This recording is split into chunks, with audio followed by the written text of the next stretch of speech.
ചില കുട്ടി സഖാക്കന്മാരുണ്ടല്ലോ, അവരൊക്കെ എന്താ നമ്മളെ പറഞ്ഞു പഠിപ്പിക്കുന്നത്? കേരളം 1-ാം നമ്പറാണ് അല്ലെ? കേരളം 1-ാം നമ്പർ ആയി, ഞങ്ങൾ 1-ാം നമ്പർ ആക്കി. ആരാക്കി? ഞങ്ങളാക്കി. എപ്പോ? പിണറായി വിജയൻ തുടർച്ചയായ 2 വർഷം ഭരിച്ചതിൽ 2 ടേം കേരളത്തെ ഭരിച്ചതോടുകൂടി കേരളം 1-ാം നമ്പർ ആയി എന്നാണ് ഇവരുടെ അവകാശവാദം. ഞങ്ങൾ നിങ്ങളുടെ 1-ാം number അവകാശവാദത്തിനോ Keralam 1-ാം number ആകുന്നതിനോ Bharatiya Janata party എതിരൊന്നുമില്ല. Keralam 1-ാം number ആകണമെന്ന് തന്നെയാണ് ഞങ്ങളുടെ ആഗ്രഹം.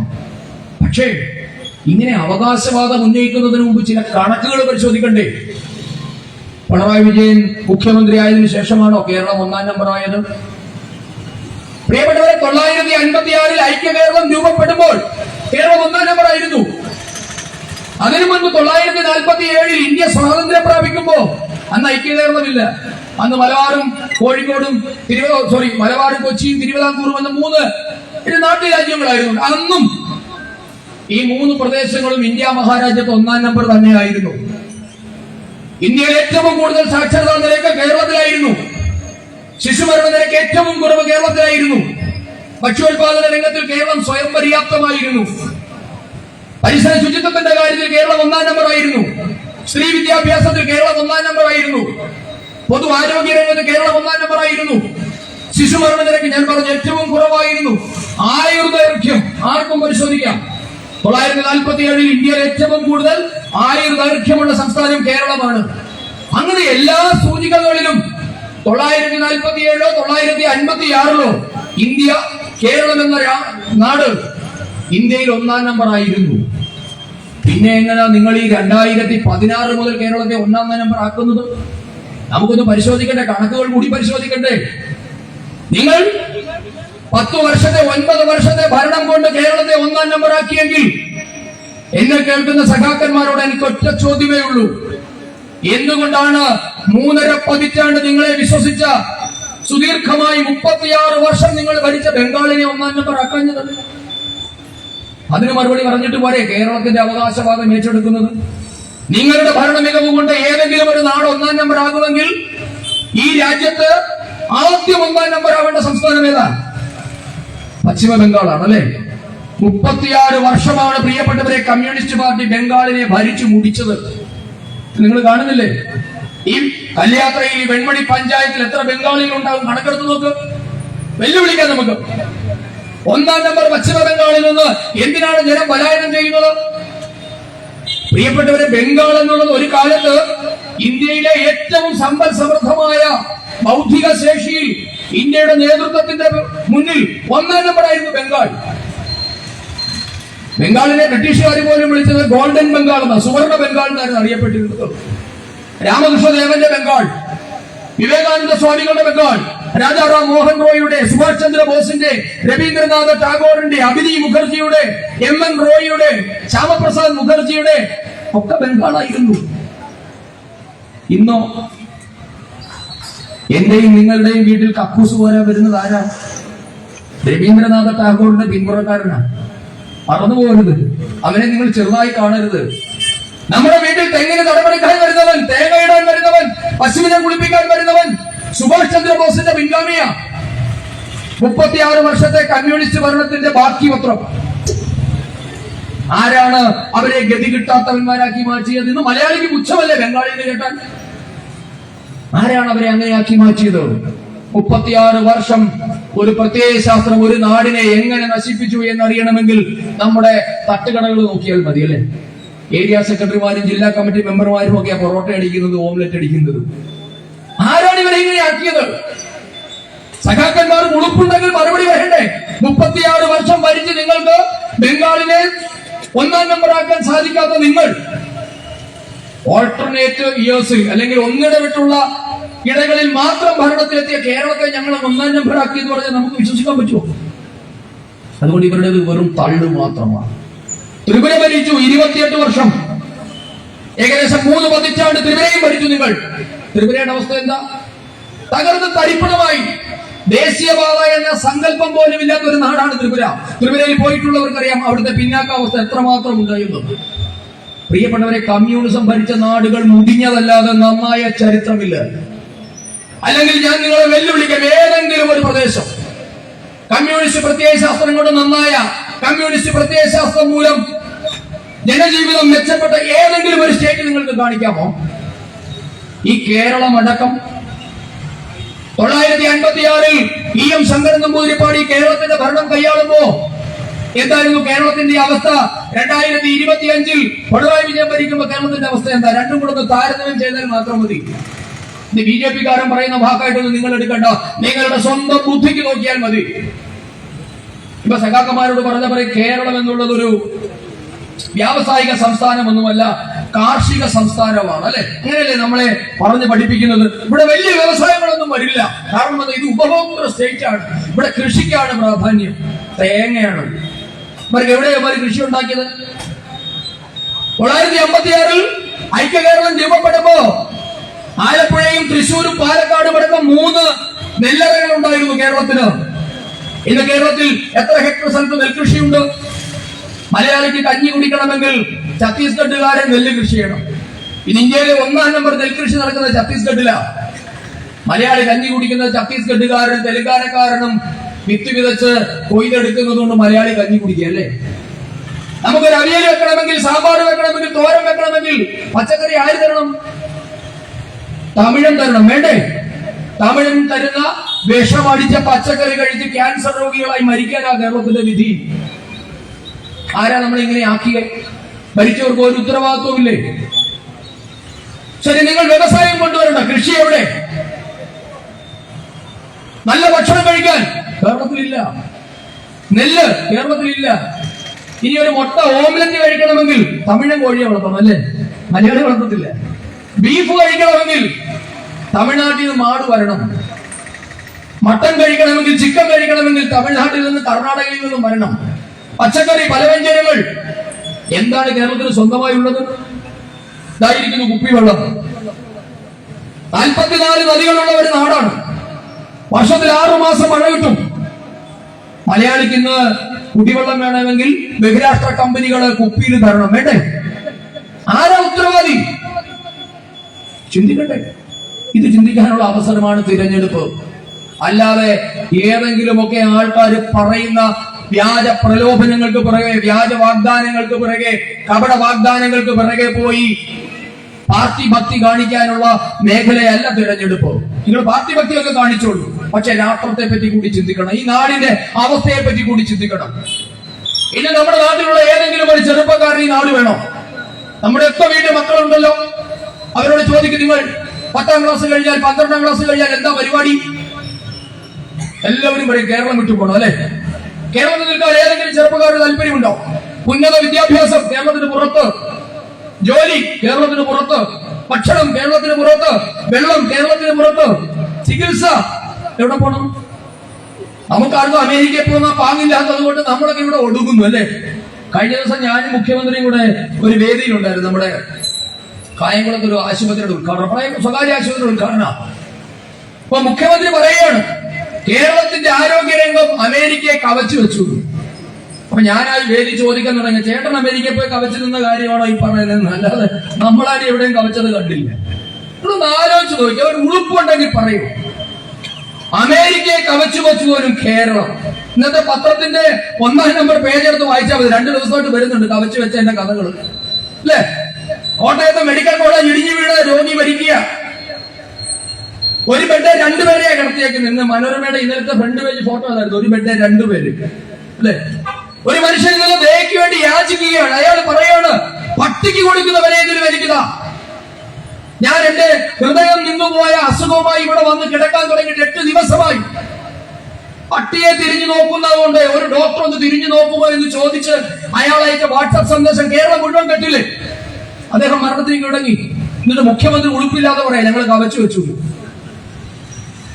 അല്ലെ? നമ്മുടെ തൊട്ടപ്പുറത്താണ് ആരോഗ്യമന്ത്രിയുടെ മണ്ഡലം, ആറന്മുളക്കാരിയാണ്. അവർക്ക് പിന്നെ ഇതേവരെ ഗോളം തിരിഞ്ഞിട്ടില്ല. ആരോഗ്യം എന്താ, മന്ത്രി ഏതാ, മണ്ഡലം ഏതാന്നൊന്നും തിരിയാത്തൊരു കക്ഷിയാണ്.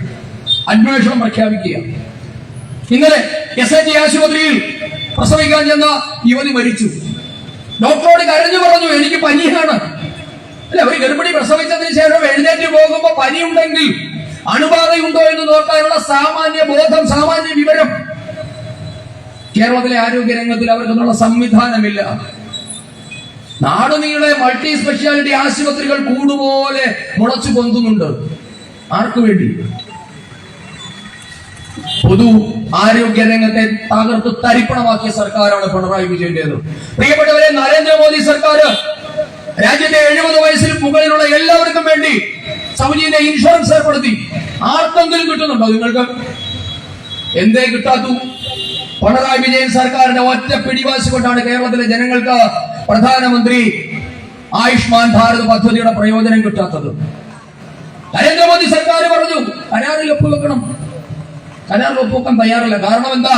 ജനങ്ങൾക്ക് സൗജന്യ ചികിത്സ കിട്ടി. ഇനി ആരെങ്കിലും മോദി വോട്ട് ചെയ്ത് പോയാലോ? പിണറായി വിജയന്റെ പേടിയാണ്. ഈ രാജ്യത്തെ 70 വയസ്സ് കഴിഞ്ഞിട്ടുള്ള എല്ലാവർക്കും നിങ്ങളുടെ സാമ്പത്തിക നില ഏതായാലും, നിങ്ങളുടെ വീട്ടിൽ എത്ര പേരുണ്ടെങ്കിലും 5 ലക്ഷം രൂപയുടെ സൗജന്യ ഇൻഷുറൻസ് രാജ്യത്തെ ഏത് ആശുപത്രിയിലും നിങ്ങൾക്ക് പോകാം. ഏത് മൾട്ടി സ്പെഷ്യാലിറ്റി ആശുപത്രിയിൽ പോയാലും സൗജന്യ ചികിത്സ കിട്ടാൻ പദ്ധതി കേന്ദ്ര സർക്കാർ ആവിഷ്കരിച്ച് നടപ്പാക്കി. പക്ഷെ അത് കേരളത്തിൽ മാത്രം നടപ്പാക്കില്ല എന്ന പിടിവാശിയിലാ പിണറായി വിജയൻ. കാരണം എന്താ? ആരെങ്കിലും BJP സപ്പോർട്ട് ചെയ്താലോ എന്നാണ് പിണറായിയുടെ പേടി. ഇതാണ് പ്രിയപ്പെട്ടവരെ കഴിഞ്ഞ 60 വർഷത്തെ ഇടത് വലത് ഭരണത്തിന്റെ ബാക്കിപത്രമായത്. ഇവരൊക്കെ ആർക്കു വേണ്ടി ഭരിച്ചു എന്ന് നാം ഇരുത്തി ചിന്തിക്കണം. നമ്മളുടെയാണ് വോട്ട്. നിങ്ങളാണ് അവരെ അധികാരത്തിൽ എത്തിച്ചത്. നിങ്ങളുടെ ഒക്കെ അംഗീകാരം കൊണ്ടാണ് അവർ നേതാക്കന്മാരായി വിലസുന്നത്. അതിന് മറുപടി കൊടുക്കാനുള്ള സുവർണ അവസരമാണ് തിരഞ്ഞെടുപ്പ് എന്നുള്ളത്. നിങ്ങൾ പറയണം, ഈ നാടിന് വേണ്ടി ചിന്തിക്കുന്നവർക്കാണ് എന്റെ വോട്ട്. സൗജന്യമായി കുടിവെള്ളം വേണം, മനുഷ്യന് അടിസ്ഥാനപരമായ വീട് വേണം, കുടിവെള്ളം വേണം, ഗ്യാസ് കണക്ഷൻ വേണം, ഇന്റർനെറ്റ് വേണം, സ്വയം തൊഴിൽ വേണം. 2016 ഉമ്മൻചാണ്ടി കേരളത്തിന്റെ ഭരണം ഒഴിയുമ്പോ കേരളത്തിന്റെ പൊതു കടമെന്നുള്ളത് 2.25 ലക്ഷം കോടി രൂപയായിരുന്നു. ഇന്ന് നമ്മളുടെ പിണറായി വിജയൻ കവച്ചു വെച്ച് കഴിഞ്ഞപ്പോ കേരളത്തിന്റെ കടം എത്ര എന്നറിയാമോ? 5 ലക്ഷം കോടി. 5 ലക്ഷം കോടി രൂപയായി കേരളത്തിന്റെ കടം. എന്നെ കേൾക്കുന്ന ഏതെങ്കിലും സഖാക്കന്മാരുണ്ടോ? ഞാൻ ചോദിക്കട്ടെ, എന്ത് പദ്ധതി നടപ്പാക്കിയിട്ടാണ് കേരളത്തിന്റെ 3.5 കോടി ജനങ്ങളുടെ ജീവിതത്തെ സാരമായി ബാധിക്കുന്ന, അവരുടെ ഭാവി ശോഭനമാക്കാൻ സാധിക്കുന്ന എന്ത് പദ്ധതി നടപ്പാക്കിയിട്ടാ കേരളം 5 ലക്ഷം കോടിയുടെ കടക്കാരായത്? 9 വർഷത്തിനിടയിൽ പിണറായി നടപ്പാക്കിയ ഏതെങ്കിലും ഒരു പദ്ധതി, 10 പേർക്ക് തൊഴിൽ കിട്ടുന്ന ഒരു പദ്ധതിയുടെ പേര് പറയാമോ? ഞങ്ങൾ വെല്ലുവിളിക്കുക.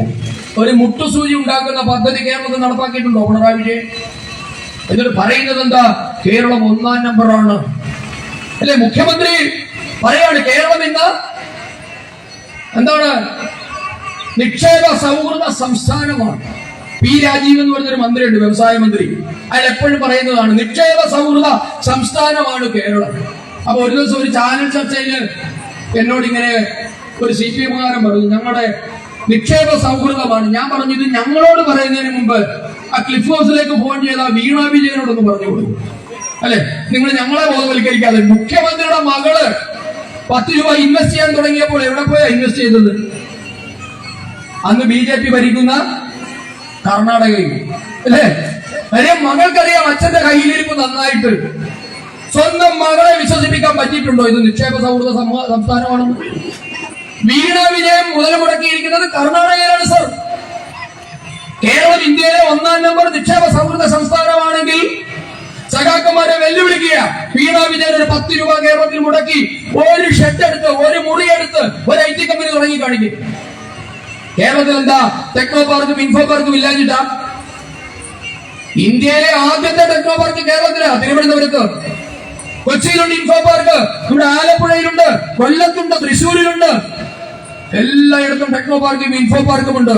മുഖ്യമന്ത്രിയുടെ മകൾക്ക് തന്റെ ഇടമുണ്ടെങ്കിൽ ഒരു 10 പേർക്ക് തൊഴിൽ കൊടുക്കുന്ന ഒരു 10 കമ്പ്യൂട്ടർ വാങ്ങി ഒരു റൂം ഓപ്പൺ ചെയ്യാൻ പറ്റുമോ? തന്റെ ഇടമുണ്ടോ? ഇപ്പൊ വീണ വിജയൻ അറിയാം തന്ത പറയുന്നതൊന്നും വായിക്കേണ്ട ആവശ്യമില്ലെന്ന്. ഇതാണ് കേരളത്തിലെ നിക്ഷേപ സൗഹൃദത്തിന്റെ അവസ്ഥ. ഞാൻ ആരോഗ്യരംഗത്തിന്റെ കാര്യം പറയുന്നില്ല. വിദ്യാഭ്യാസത്തിന്റെ അവസ്ഥ എന്താ? അപ്പൊ നമ്മളൊക്കെ കണ്ടു PM ശ്രീ പദ്ധതിയുമായി ബന്ധപ്പെട്ട വിവാദം. ഞാൻ നിർത്താം, അധികം ദീർഘിപ്പിക്കുന്നില്ല. PM ശ്രീ പദ്ധതി നിങ്ങൾ എല്ലാവരും കേട്ടതാണ്. കേന്ദ്ര സർക്കാർ പറയുന്നു, പ്രിയപ്പെട്ടവരെ, 1947 സ്വാതന്ത്ര്യം കിട്ടിയ ഈ രാജ്യത്ത് സ്വന്തമായ ഒരു വിദ്യാഭ്യാസ നയമില്ല. 1960 80-ലോ 82-ലോ ആവിഷ്കരിച്ച ഒരു വിദ്യാഭ്യാസ നയമാണ് ഇന്ന് ഇന്ത്യ മഹാരാജ്യത്ത് നടപ്പാക്കുന്നത്.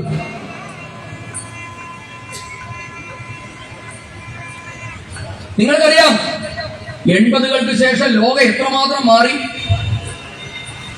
ആഗോളവൽക്കരണം എന്ന് പറയുന്ന ഉദാരവൽക്കരണം എത്തുന്നത് 90-കളിലാണ് അല്ലെ. 95, 96 കാലഘട്ടത്തിലാണ് ലോകത്തിൽ ഉദാരവൽക്കരണവും ആഗോളവൽക്കരണവും ഒക്കെ ഉണ്ടാകുന്നത്. 90-കളുടെ രണ്ടാം പാദം മുതലാണ് ലോകത്തിൽ ഇൻഫർമേഷൻ ടെക്നോളജിയിൽ വലിയ കുതിച്ചുചാട്ടം ഉണ്ടായി. അപ്പൊ നിങ്ങളൊന്ന് സ്കൂളിൽ പഠിച്ച പോലെയാണോ നമ്മുടെ മക്കൾ ഇന്ന് സ്കൂളിൽ പഠിക്കുന്നത്? ആണോ? എത്രയോ വിദ്യാഭ്യാസ രീതികൾ മാറി. ഇന്ന് IT അധിഷ്ഠിതമാണ് വിദ്യാഭ്യാസം. അതിന് തക്ക നയം നമുക്കില്ല.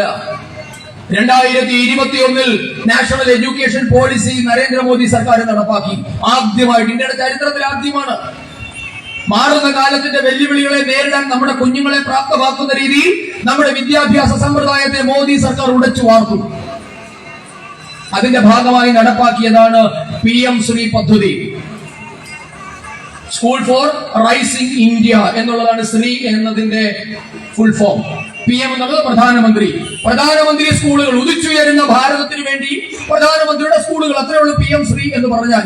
സ്കൂൾസ് ഫോർ റൈസിംഗ് ഇന്ത്യ, അതാണ് ശ്രീ പദ്ധതിയുടെ ഫുൾ ഫോം. എന്താ ഇവിടെ പറഞ്ഞത്? പ്രിയപ്പെട്ടവരെ, ഒരു സ്കൂളിന് ഒരു ബ്ലോക്കിൽ നിന്നും 2 സ്കൂളുകൾ തിരഞ്ഞെടുക്കും.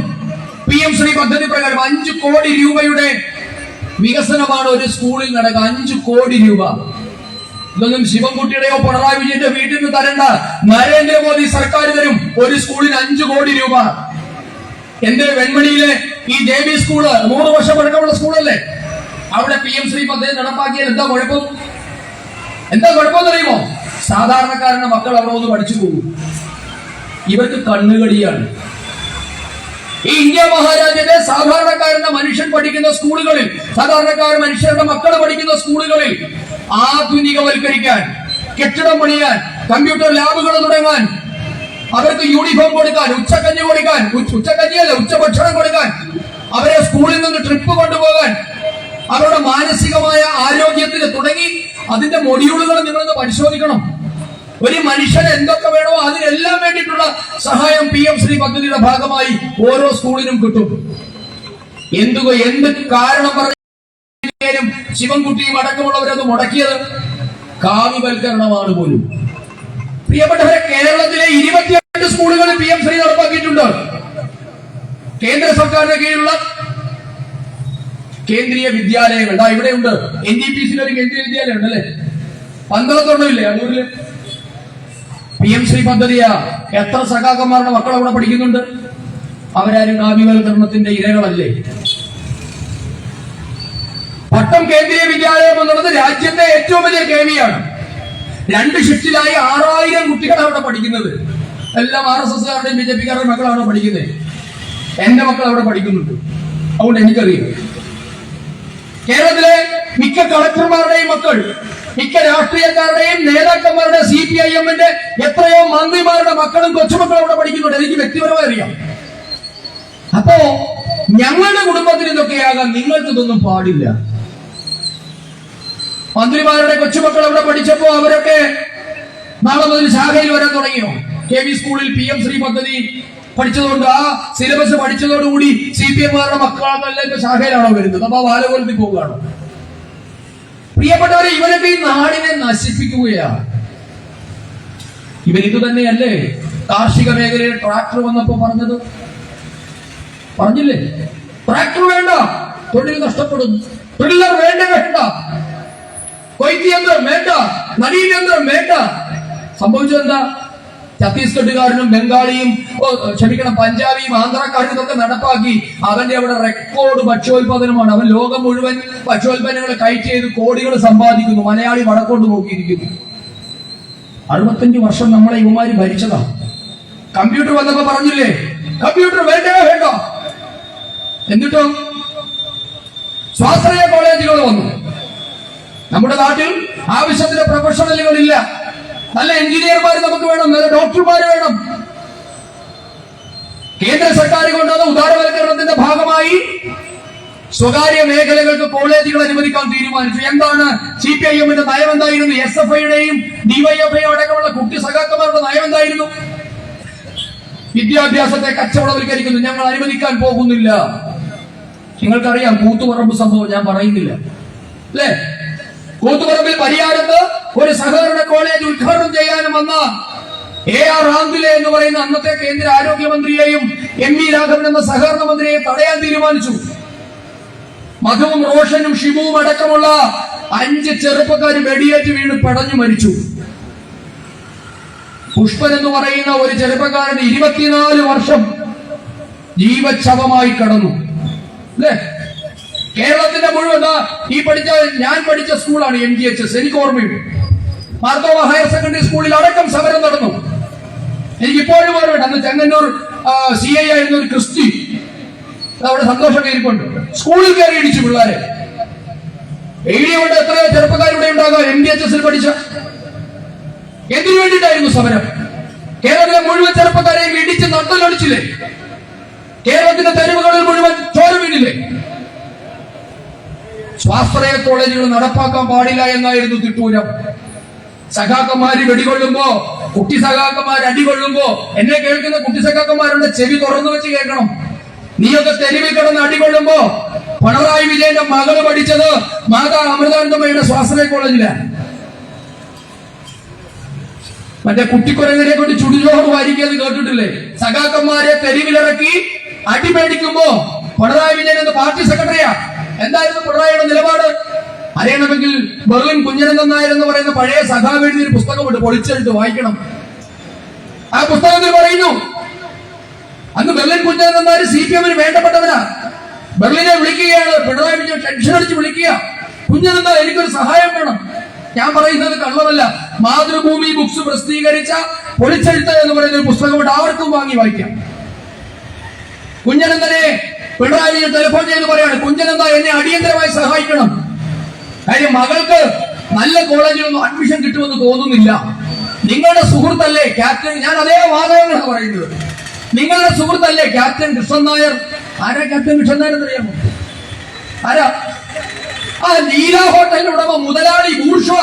സഖാക്കന്മാരുടെ ഭാഷയിൽ പറഞ്ഞാൽ കൊടികുത്തിയ ബൂർഷയാണ്. ഇന്ത്യയിലെ ഏറ്റവും വലിയ പണക്കാരന്റെ 10 പട്ടികയിൽ എടുത്താൽ അതിൽ ഒരാള് ക്യാപ്റ്റൻ കൃഷ്ണൻ നായർ. ലീല ഹോട്ടൽ കൊല്ലത്തുണ്ട്, ലോകം മുഴുവനുണ്ട് ലീല ഗ്രൂപ്പ് ഓഫ് ഹോട്ടൽസ്.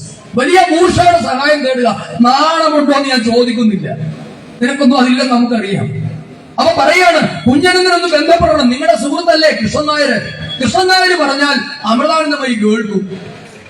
ആലോചിച്ചു നോക്ക്, അമൃതാനന്ദമയ്യെ ഇവിടെ സഖാക്കന്മാര് കടപ്പുറം സുധാമണി എന്ന് പറഞ്ഞ് അധിക്ഷേപിക്കുക. ആ സമയത്താണ് ഇവന്റെ നേതാവ് ഉളുപ്പില്ലാതെ വിളിച്ചു പറയാണ്, കുഞ്ഞനന്ദൻ ഒന്ന് പറയണം, കൃഷ്ണൻ നായരെ ഇടപെട്ടാൽ ചിലപ്പോ മകൾക്ക് ഒരു സീറ്റ് കിട്ടിയേക്കും. ബെർലിൻ കുഞ്ഞനന്ദൻ നായർ തിരിച്ചു ചോദിച്ചു, നമുക്കിതിന് കൃഷ്ണൻ നായരുടെ ഒക്കെ സഹായം വേണോ? നമ്മളല്ലാതാ, തന്നോട് ചെയ്യാൻ പറ്റുമെങ്കിൽ താൻ അത് ചെയ്താൽ മതി എന്നാണ് പിണറായി മറുപടി പറഞ്ഞ് ഫോൺ കിട്ടിയത്. പിണറായിയുടെ സ്വഭാവം അറിയാവുന്ന കുഞ്ഞനന്ദൻ വിളിച്ചു.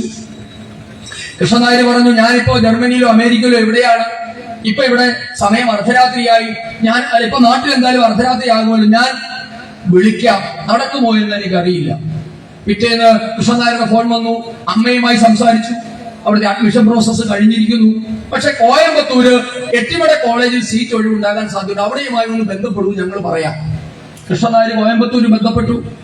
പ്രിൻസിപ്പളിനോട് പറഞ്ഞു, ഇങ്ങനെ CPM-ന്റെ വലിയ ഉഗ്രമൂർത്തിക്കാണല്ലേ ഇനി അമൃതാനന്ദമയെ അങ്ങ് ഭസ്മമാക്കി കളഞ്ഞാലോ. എന്തായാലും ആ എട്ടിമടക്കാര് പറഞ്ഞു, വരൂ, കുട്ടിയെയും കൊണ്ട് വരൂ, നമുക്ക് നോക്കാം. ഞാൻ വിശദമായി പറയുന്നില്ല, എന്റെ എഴുതിയതൊക്കെ വായിച്ചാണ്ടല്ലോ. സഖാക്കന്മാര് തുണിയില്ലാതെ ഇവിടെ നിൽക്കും, ഞാനതൊന്നും പറയുന്നില്ല. എന്തായാലും പ്രിയപ്പെട്ടവരെ, അമൃതാനന്ദമയി ദേവിയുടെ കാല് പിടിച്ച് വീണ വിജയനെ സ്വാശ്രയ കോളേജിൽ അഡ്മിഷൻ വാങ്ങി. ആ സമയത്ത് സഖാക്കന്മാർ എന്ത് ചെയ്യാ? പുഷ്പന്റെ കട്ടിലിന് ചുറ്റും നിന്ന് പാടുക, പുഷ്പനെ അറിയാവോ? ആലോചിച്ച് ചോദിക്കും. അപ്പൊ ഓരോ എന്നോട് ചോദിച്ചപ്പോ ഞാൻ തിരിച്ചു ചോദിച്ചു, ഇതൊക്കെ പുഷ്പൻ അറിയാമോ? നീയൊക്കെ ഇങ്ങനെ നടക്കുന്ന കാര്യം ഒന്ന് ആലോചിച്ച് നോക്ക്. നിങ്ങള് ചെറുപ്പക്കാരന്മാരെ കൊലക്ക് കൊടുത്തിട്ട് സ്വന്തം മകളെ സ്വാശ്രയ കോളേജിലോട്ട് പഠിപ്പിച്ചു. അത് മകളുടെ കാര്യം. ഇനി മകനോ? മകന്റെ കാര്യം അത് പിണറായി അല്പം കൂടി ഉദാഹരണമായി അല്ലേ?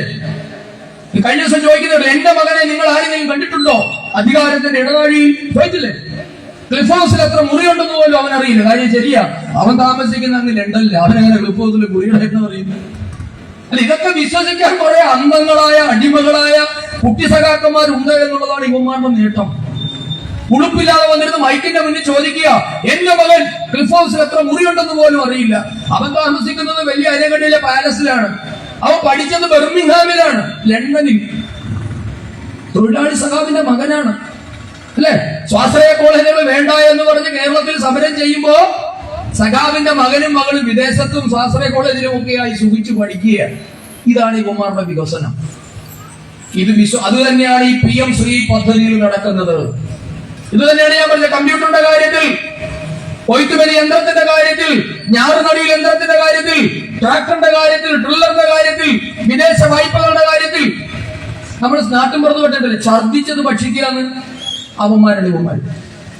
ഏതെങ്കിലും ഛർദ്ദിച്ചത് ഭക്ഷിക്കുന്ന ജീവിയെ കാണണമെങ്കിൽ സഖാക്കന്മാരെ നോക്കിയാൽ മതി. ഉളുപ്പില്ലാതെ എടുത്ത് കഴിച്ചു കഴിയും. പറഞ്ഞതിനെ മാറ്റി പറയാനും നിലപാടില്ലായ്മയും പറഞ്ഞതിനെ തിരുത്തി പറയാനും അതിനെ ന്യായീകരിക്കാനും പറ്റുന്ന ലോകത്തിലെ ഉളുപ്പില്ലാത്ത വർഗമാണ് ഇവര്. അവരുടെ നേട്ടത്തിന് വേണ്ടി എന്തും പറയും. അത് തന്നെയാണ് ഈ PM ശ്രീ പദ്ധതിയിൽ നടക്കുന്നത്. കേരളത്തിലെ സ്കൂളുകളിൽ ഇത് നടപ്പാവില്ല. അവസാനം പണം കിട്ടുമെന്ന് ധർമ്മേന്ദ്ര പ്രധാൻ വിളിച്ചു വരട്ടി. പണം വേണേ ഇപ്പൊ ഒപ്പിട്ടോളോ എന്ന് പറഞ്ഞു. അപ്പൊ ഒപ്പിട്ടു, അല്ലെ?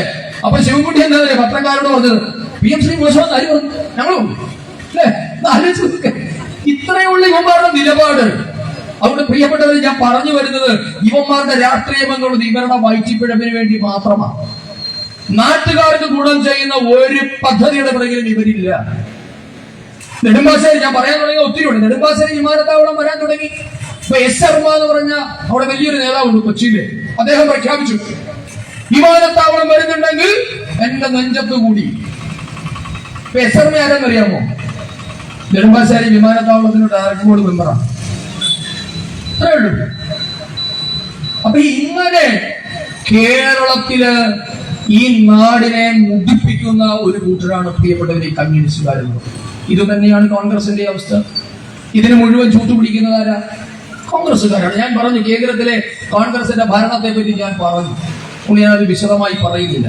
ഈ നാടിനെ ഒരു കുടുംബത്തിനു വേണ്ടി കോൺഗ്രസ് ഒറ്റുകൊടുത്തു എങ്കിൽ കമ്മ്യൂണിസ്റ്റുകാരന്മാർ അവരുടെ അടിമകൾക്ക് വേണ്ടി നാട് നമ്മുടെ നല്ലതായി പഠിക്കുന്ന മക്കൾക്ക് നല്ല മാർക്ക് മേടിക്കുന്നവരെ കേരളത്തിൽ സ്ഥാനമില്ല. കാരണം എന്താ? സഖാവ് പിൻവാതിലിൽ കൂടി ആ ജോലി കൊണ്ടുപോയിട്ടുണ്ടാകും. പരീക്ഷ എഴുതണ്ട. ഇന്നലെ സംസ്കൃതം അറിയാത്തവര് സംസ്കൃതത്തിന്റെ PhD കടുക് പറക്കുന്നതുപോലെ സംസാരിക്കുന്ന ഒരു CPM-ന്റെ വലിയ നേതാവാണ് M സ്വരാജ്. സ്വരാജിന്റെ ഡോക്ടറേറ്റ് എടുത്തു, സംസ്കൃതത്തിലാണ്. അപ്പൊ ഒരു കവിതയുടെ ശകലം അദ്ദേഹത്തിന്റെ പുസ്തകത്തിൽ ഉദ്ധരിച്ച, ഡോക്ടറേറ്റ് അല്ല, സോറി, അദ്ദേഹം ഒരു പുസ്തകം എഴുതി. ആ പുസ്തകത്തിൽ ഒരു കവിത, സംസ്കൃത ശ്ലോകങ്ങളൊക്കെ ഉണ്ടായിരുന്നു. അപ്പൊ നമ്മളത് പരിശോധിച്ചപ്പോഴാണ് പറഞ്ഞത് കോട്ടക്കൽ ആര്യവൈദ്യശാലയിലെ മരുന്നിന്റെ കുറിപ്പടിയായിരുന്നത്. ഞാൻ തമാശ പറഞ്ഞതല്ല, ആർക്കും പരിശോധിക്കാം. സംസ്കൃതത്തിൽ എഴുതി വെച്ചിരിക്കുകയാണ് കോട്ടക്കൽ ആര്യവൈദ്യശാലയിലെ കുറിപ്പടി. അത് വെച്ചിട്ടാണ് ഇവന്മാര് വലിയ നേതാവ് ചമയുന്നത്. അപ്പോ ഇന്നലെ പറഞ്ഞിരിക്കുന്നു, സംസ്കൃതം അറിയാത്തവന് സംസ്കൃതത്തിൽ PhD കൊടുക്കണമെന്നാണ് ആവശ്യം. തിരുവനന്തപുരം യൂണിവേഴ്സിറ്റി കോളേജിൽ നിന്ന് ഡീബാർഡ് ചെയ്തവരെ, പരീക്ഷയ്ക്ക് പുറത്താക്കിയവരെ പോലീസിൽ തിരികെ കയറ്റി. MSM കോളേജിലല്ലേ BCom പാസ്സാവാത്ത MCom അഡ്മിഷൻ കൊടുത്തത്. അപ്പൊ ഇതൊക്കെയാണ് ഈ നാട്ടിൽ സംഭവിക്കുന്നത്. ഇതിനെല്ലാം കോൺഗ്രസും കമ്മ്യൂണിസ്റ്റും ഒരുപോലെ ഉത്തരവാദികളാണ്. പക്ഷെ ഭാരതീയ ജനതാ പാർട്ടി നിങ്ങളോട് പറയുന്നു, ഞങ്ങൾ ഈ രാഷ്ട്രത്തിന് വേണ്ടിയിട്ട്. നിങ്ങൾ ഒരു തവണ പരീക്ഷിച്ചു നോക്കൂ, എന്താണ് ഭാരതീയ ജനതാ പാർട്ടി മുൻപോട്ടേക്ക് വെക്കുന്ന വികസനമെന്ന് നിങ്ങൾ കഴിഞ്ഞ 12 വർഷമായി കണ്ടുകഴിഞ്ഞു.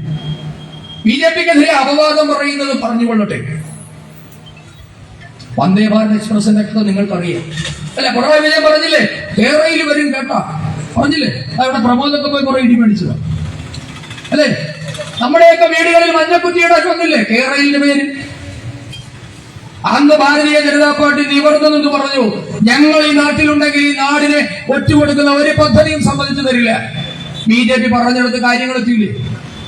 എന്താകുമായിരുന്നു സിൽവർ ലൈൻ പദ്ധതി കേരളത്തിൽ നടപ്പായിരുന്നു എങ്കിൽ? കേരളത്തിന്റെ മുഴുവൻ ഭാവിയെയും ഇല്ലാതെയാക്കിക്കൊണ്ട് 2036 എന്നോ പൂർത്തിയാകും. വാഗ്ദാനമാണ്. അപ്പോഴാണ് നമ്മൾ ആലപ്പുഴ ബൈപ്പാസിന്റെ കാര്യം ഓർക്കേണ്ടത്. 41 വർഷം തറക്കല്ലേ, അല്ലേ? പിണറായി വിജയന്റെ വാഗ്ദാനമാണ് 2021 പണി തുടങ്ങിയാൽ 2036 അവസാനിക്കും. അന്ന് അവസാനിച്ചാൽ 160 കിലോമീറ്റർ സ്പീഡിൽ ട്രെയിൻ ഓടും. ഇതാണല്ലോ കേരള, അല്ലെ? അതിനുവേണ്ടി എത്രയാ മുടക്ക് മുതൽ? 1.25 ലക്ഷം കോടിയോ, അല്ലെ? ഈ ശ്രീധരൻ അടക്കമുള്ളവർ പറഞ്ഞു ഈ തുകയ്ക്ക് ഒരിക്കലും സാധ്യമാകാൻ പോകുന്നില്ല. ഈ പദ്ധതി പൂർത്തിയാകുമ്പോൾ 2036 പൂർത്തിയായാൽ 4 ലക്ഷം കോടിക്കടുത്ത് ചെലവ് വരും. കേരളത്തിന്റെ മുഴുവൻ കുന്നുകളും ഇടിച്ചു നിരത്തേണ്ടി വരും. ആയിരക്കണക്കിന് തണ്ണീർത്തടങ്ങൾ നികത്തണം, കുളങ്ങൾ നികത്തണം, നദികൾ നികത്തണം, 10,000-കണക്കിന് മനുഷ്യരെ കുടിയൊഴിപ്പിക്കണം. കേരളത്തിന്റെ മുഴുവൻ പാറകളും മുഴുവൻ കുന്നും ഇടിച്ചാൽ, അല്ലെങ്കിൽ മുഴുവൻ പാറമടകളിൽ നിന്ന് പാറ കൊണ്ടുവന്നാൽ പോലും തീരാത്തത്ര കരിങ്കല്ല് വേണം. ഇപ്പൊ വിഴിഞ്ഞം പദ്ധതിയുടെ ഏറ്റവും വലിയ തടസ്സം എന്താണെന്നറിയോ? പാറ കിട്ടാനില്ല. ആന്ധ്രയിൽ നിന്നും തമിഴ്നാട്ടിൽ നിന്നൊക്കെ വലിയ പാറ കൊണ്ടുവന്നാണ് വിഴിഞ്ഞം പദ്ധതി പോലും പൂർത്തീകരിക്കുന്നത്. അപ്പോഴാണ് കേരളയിൽ കൊണ്ടുവരുമെന്ന് പ്രഖ്യാപിച്ചത്. പ്രിയപ്പെട്ടവരെ, അങ്ങനെ ഇത്രയേറെ പാരിസ്ഥിതിക നാശമുണ്ടാക്കി കേരളത്തിന്റെ പൊതുഖജനാവിന് 4 ലക്ഷം കോടിക്ക് മേൽ ബാധ്യത വരുത്തി 2036 സംഭവിച്ചാൽ 160 കിലോമീറ്റർ വേഗത്തിലാണ് വണ്ടി ഓടുക. പ്രിയപ്പെട്ടവരെ, നരേന്ദ്രമോദി പ്രഖ്യാപിച്ചു കേരളത്തിന് അതിവേഗ തീവണ്ടി തരും. പ്രഖ്യാപിച്ചു 7-ാം ദിവസം കേരളത്തിന്റെ തിരുവനന്തപുരത്ത് നിന്നും കാസർഗോഡേക്ക് നിങ്ങൾ എല്ലാവരും പോയതാണ്. വന്ദേ ഭാരത് എക്സ്പ്രസ് കുതിച്ചു പാഞ്ഞു. Kilometre 140/h. 140 കിലോമീറ്റർ സ്പീഡിൽ വന്ദേ ഭാരത് കേരളത്തിൽ കൂടി ഓടുന്നുണ്ട്. ഒരാളെയും കുടി ഒഴിപ്പിച്ചില്ല, 1 രൂപയും ഖജനാവിൽ നിന്ന് ചെലവഴിച്ചില്ല, ഒരു കുന്നു പിടിച്ചു നിരത്തിയില്ല, ഒരു തണ്ണീർത്തടവും നികത്തിയില്ല. ഇതാണ് 2 വികസന മോഡലുകൾ തമ്മിലുള്ള വ്യത്യാസം. മറ്റേത് പിണറായി വിജയന്റെ കുടുംബത്തിനും മക്കളോ കൊച്ചുമക്കളോ ഉണ്ടായാൽ അവർക്കും പ്രയോജനം ചെയ്യുന്ന ഒരു പദ്ധതി എന്നതിനപ്പുറത്തേക്ക് നാടിനെ നശിപ്പിക്കുന്ന ഒരു പദ്ധതിയുമായാണ് പിണറായി വിജയൻ രംഗപ്രവേശം ചെയ്തത്. ഇവിടുത്തെ MLA ആയ മന്ത്രി കൂടെ പിടിച്ച് കൂടെ നിന്നില്ലേ? ഭരണചക്രം, ഭരണകൂടം എന്നുള്ളത് കുന്തവും കുടച്ചക്രവും ഒക്കെയാണെന്ന് പറഞ്ഞ മാന്യൻ. അപ്പോ പ്രിയപ്പെട്ടവരെ, BJPക്ക് നിങ്ങളോട് പറയാനുള്ളതോ, നിങ്ങൾ ഇത്തവണ വോട്ട് ചെയ്യുമ്പോൾ ജാഗ്രതയോടെ വോട്ട് ചെയ്യണം. ഈ നാടിനെ നശിപ്പിച്ചവർക്ക് വേണോ നിങ്ങളുടെ വോട്ട് എന്ന് നിങ്ങൾ ചിന്തിക്കണം. ഭാവി തലമുറയ്ക്ക് ഇവിടെ അന്തസ്സോടെ അഭിമാനത്തോടെ ജീവിക്കാനുള്ള സാഹചര്യം ഉണ്ടാകണം. വെൺമണി പഞ്ചായത്തിലെ എത്ര വീടുകളാണ് അടഞ്ഞു കിടക്കുന്നത് ആർക്കെങ്കിലും അറിയാം? 100 കണക്കിന് വീടുകളിൽ ആളില്ല. ഉള്ള വീടുകളുടെ അവസ്ഥ എന്താ? പ്രായമായ അച്ഛനും അമ്മയും, ഭർത്താവ് വിദേശത്തുള്ള ഭാര്യ, അല്ലെ ഭാര്യ വിദേശത്തുള്ള ഭർത്താവ്, അച്ഛനും അമ്മയും അടുത്തില്ലാത്ത മക്കൾ. മക്കൾ വളർന്നാൽ പോവുകയാണ്. ഇന്ന് പ്രായമായ അച്ഛനും അമ്മയും മാത്രമാണ് നമ്മുടെ വീടുകളിൽ. ഇതിൽ ഒരാൾ മരിച്ചാൽ മറ്റേയാളുടെ അവസ്ഥ എന്താ? ചിന്തിച്ചിട്ടുണ്ടോ ആരെങ്കിലും? ഇന്ന് അവർ രണ്ടുപേരും സന്തോഷത്തോടെ മക്കള് കാനഡയിലാണ്, ന്യൂസിലൻഡിലാണ്, ഓസ്ട്രേലിയയിലാണെന്നൊക്കെ അഭിമാനത്തോടെ നമ്മളോട് പറയും, അല്ലെ? ഭർത്താവ് മരിച്ച ഭാര്യയുടെ അവസ്ഥ എന്താ? ഭാര്യ മരിച്ച ഭർത്താവിന്റെ അവസ്ഥ എന്താ? ഭയാനകമാണ്. നമ്മുടെ നാട് ഒരു വൃദ്ധസദനമായി മാറിക്കൊണ്ടിരിക്കുകയാണ്. അതിന് കാരണം ഈ നാട് ജീവിക്കാൻ കൊള്ളരുതാത്തതാക്കി ഇവന്മാരി മാറ്റി എന്നതാണ്. നമ്മുടെ മക്കളെ നാട് വിട്ടോടാൻ ഇവർ പ്രേരിപ്പിക്കുകയാണ്. നമ്മുടെ മക്കൾക്ക് ഇവർ തൊഴിൽ കൊടുക്കില്ല, നമ്മുടെ മക്കൾക്ക് വിദ്യാഭ്യാസം കൊടുക്കില്ല, നമ്മുടെ മക്കൾക്ക് ആരോഗ്യം കൊടുക്കില്ല. കാരണം നാട് വിട്ട് എല്ലാവരും ഓടണം. കഴിഞ്ഞ ദിവസം മന്ത്രി P. രാജീവ് പറഞ്ഞത് കേരളത്തിലെ യുവാക്കൾക്ക് വിദേശത്ത് പോകാൻ അവസരം കൊടുക്കുമെന്നാണ്. അതിന് ഇവന്റെ വച്ചാലും വേണം. ആലോചിച്ച് നോക്കേ, ഒരു മന്ത്രി പറയാവുന്ന വർത്തമാനമാണ്. നാട്ടിൽ യുവാക്കളെ പിടിച്ചു നിർത്തുമെന്ന് പറയേണ്ട മന്ത്രി പറയുകയാണ് വിദേശത്ത് പോകാൻ അവസരം കൊടുക്കുന്നത്. ധാരാളം വിമാന സർവീസ് ഉള്ളത് കൊണ്ടും ഇന്ത്യ മഹാരാജ്യത്തെ പാസ്പോർട്ട് കിട്ടും, നാട്ടുകാർക്ക് പണമുള്ളതുകൊണ്ട് അവർ പൊക്കോളും. അവർക്ക് ഭാവിയിൽ പേടിയുള്ളതുകൊണ്ട്, അല്ലെ, ഈ നാട്ടിൽ ജീവിക്കാൻ പേടിയുള്ളതുകൊണ്ട് അവർ ഓടിപ്പൊക്കോളും. അതിനൊരു മന്ത്രിയുടെ യോജനം വേണ്ട. പക്ഷേ നമ്മുടെ മക്കൾക്ക് ഇവിടെ ജീവിക്കണം, ആത്മാഭിമാനത്തോടെ അന്തസ്സോടെ ഈ നാട്ടിൽ ജീവിക്കണം. അതിന് നിങ്ങൾ ഭാരതീയ ജനതാ പാർട്ടിയോടൊപ്പം അണിചേരണമെന്നാണ് ഞങ്ങൾക്ക് ആവശ്യപ്പെടാനുള്ളത്. ഈ നാടിന് മാറിയേ മതിയാവുകയുള്ളൂ, മാറാത്തത് മാറും എന്നാണ് നമ്മളുടെ പുതിയ മുദ്രാവാക്യം. ഈ നാട്ടിൽ വേണ്ടത് ഒരു മാറ്റമാണ്.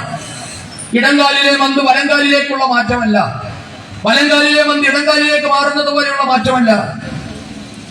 ഈ നാട് സഞ്ചരിക്കേണ്ടത് ഇടത്തോട്ടും വലത്തോട്ടുമല്ല, നേർരേഖയിലാണ്. നേരിട്ട വഴിയെ സഞ്ചരിക്കണം. അതിന് നിങ്ങൾ ഭാരതീയ ജനതാ പാർട്ടിയോടൊപ്പം അണിചേരണം. ഈ വരുന്ന തദ്ദേശ തെരഞ്ഞെടുപ്പിൽ ഭാരതീയ ജനതാ പാർട്ടി വെൺമണി പഞ്ചായത്ത് ഭരിക്കുമ്പോ നിങ്ങൾക്ക് മനസ്സിലാകും യഥാർത്ഥ വികസനം എന്താണ്. ഞങ്ങൾ കാണിച്ചു തരും. ഈ വെൺമണി എന്നുള്ളത് ഞങ്ങൾ കൺമണിയെ പോലെ ഞങ്ങൾ കാത്തുരക്ഷിക്കും. ഈ നാടിനൊരു പാരമ്പര്യമുള്ള നാടാണ് വെൺമണി. പ്രാചീന പാരമ്പര്യമുള്ള ഒരു നാട്. കേരളത്തിലെ 64 ഗ്രാമങ്ങളിൽ ഒരെണ്ണമാണ് വെൺമണി. പരശുരാമന്റെ കാലഘട്ടം മുതൽ പുകൾപെറ്റ നാടായ വെൺമണി. എന്താണ് വെൺമണിക്ക് സ്വന്തമായുള്ളത്? വെൺമണിക്കാര് ഇതിൽ കൂടുതൽ അർഹിക്കുന്നില്ലേ? അതോ വെൺമണി ഇങ്ങനെ കിടന്നാൽ മതിയോ? വെൺമണിക്കാർ ഇതിലും മികച്ചത് അർഹിക്കുന്നുണ്ട്. അത് ഭാരതീയ ജനതാ പാർട്ടി നിങ്ങൾക്ക് വാഗ്ദാനം ചെയ്യുക. ഞങ്ങൾ പറയുന്നു, ഞങ്ങൾ ഈ പഞ്ചായത്ത് ഭരിച്ചാൽ ഏറ്റവും ചുരുങ്ങിയത് ഒരു 100 കോടി രൂപയുടെയെങ്കിലും വികസനം ഈ വെൺമണി പഞ്ചായത്തിൽ ഭാരതീയ ജനതാ പാർട്ടി നടപ്പാക്കും. അതിന് ഞങ്ങൾക്ക് തന്റെ ഇടമുണ്ട്. ഞങ്ങൾ പറഞ്ഞത് ചെയ്തിട്ടുമുണ്ട്. BJP അധികാരത്തിൽ എത്തുമ്പോഴാകും നിങ്ങൾ എന്താണ് വികസനം, എന്താണ് ഭരണമെന്ന് കാണാൻ പോകുന്നത്. അതുകൊണ്ട് പ്രിയപ്പെട്ടവരെ, കഴിഞ്ഞ 65 വർഷമായി ഈ നാടിനെ നന്നാക്കാത്തവന്മാർ അടുത്ത 5 വർഷം കൊണ്ട് നന്നാക്കുമെന്ന് പറഞ്ഞാൽ അത് ആ കെണിയിൽ നിങ്ങൾ വീണു പോകരുത്. നിങ്ങൾ ആവശ്യത്തിലും അധികവും അവസരം അവർക്ക് കൊടുത്തു കഴിഞ്ഞു. 65 വർഷം നിങ്ങൾ അവരെ പരീക്ഷിച്ചില്ലേ? ഇനി ഇത്തവണ ഭാരതീയ ജനതാ പാർട്ടിയെ പരീക്ഷിച്ച് ഭാരതീയ ജനതാ പാർട്ടി മുൻപോട്ടേക്ക് വെക്കുന്ന വികസന യാത്രയിൽ പങ്കാളികളാകാൻ ഈ വെൺമണിയിലെ പ്രബുദ്ധരായ മുഴുവൻ ജനങ്ങളെയും ആഹ്വാനം ചെയ്തുകൊണ്ട് എന്റെ എളിയ വാക്കുകൾ നിർത്തുന്നു. വന്ദേ മാതരം.